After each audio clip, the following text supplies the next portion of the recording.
Hi అండి, welcome to Kalpana's kitchen. కోడిగుడ్డు ఎంత మంచిదో కదండి. అసలు పాపం దేంతో వండినా సరే అది మంచి కాంబినేషన్గా అయిపోయి అంత టేస్ట్ని ఇస్తుంది.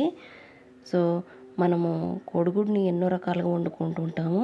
ములక్కాడలతో కలిసి, బంగాళదుంపతో కలిసి, లేదంటే ఏమీ లేదు అనుకున్నప్పుడు కనీసం టొమాటోలతో కలిపి వండినా సరే అంతే బాగుంటుంది.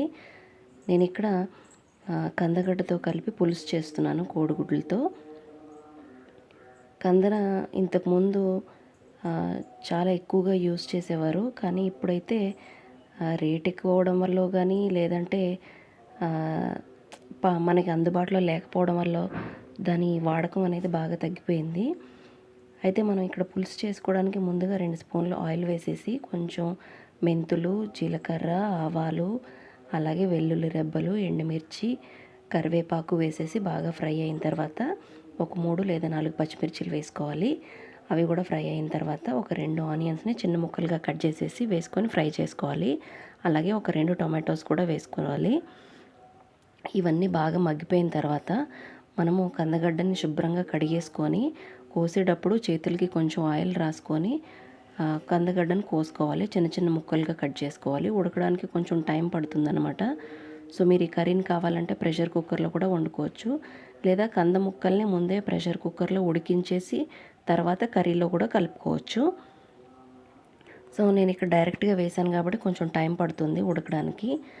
ఇక్కడ మనకి కంద సాఫ్ట్గా ఉడకాలన్నమాట, లేకపోతే గట్టిగా ఉంటుంది కూర. తర్వాత ఇక్కడ మనం పులుసు కాబట్టి ఒక స్పూన్ వరకు చింతపండు గుజ్జును వేశాను. అలాగే ఒక చిన్న బెల్లం ముక్క కూడా వేశాను.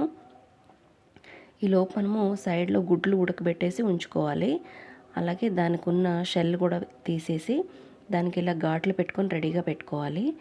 కంద మనకి సాఫ్ట్గా ఉడికిపోయింది అనుకున్నప్పుడు కూర కాస్త దగ్గరగా అవుతుంది. మీకు ఇంకా కాస్త గట్టిగా ఉంది కంద అనుకుంటే కనుక ఇంకొంచెం వాటర్ వేసి ఉడికించుకోవచ్చు. తర్వాత మనం ఉడికించి పెట్టుకున్న గుడ్లని కర్రీలో వేసేసుకొని ఒకసారి కలిపేసుకొని 2 నిమిషాల తర్వాత స్టవ్ ఆఫ్ చేసేసుకోవచ్చు.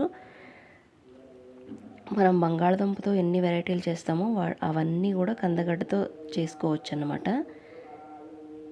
సో మీరు కూడా ఇలాగా కందదుంపతో కోడిగుడ్లు పులుసు ట్రై చేసి చూడండి, చాలా బాగుంటుంది.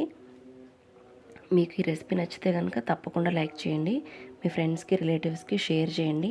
అలాగే మన ఛానల్ని సబ్స్క్రైబ్ కూడా చేసుకోండి. Thank you for watching.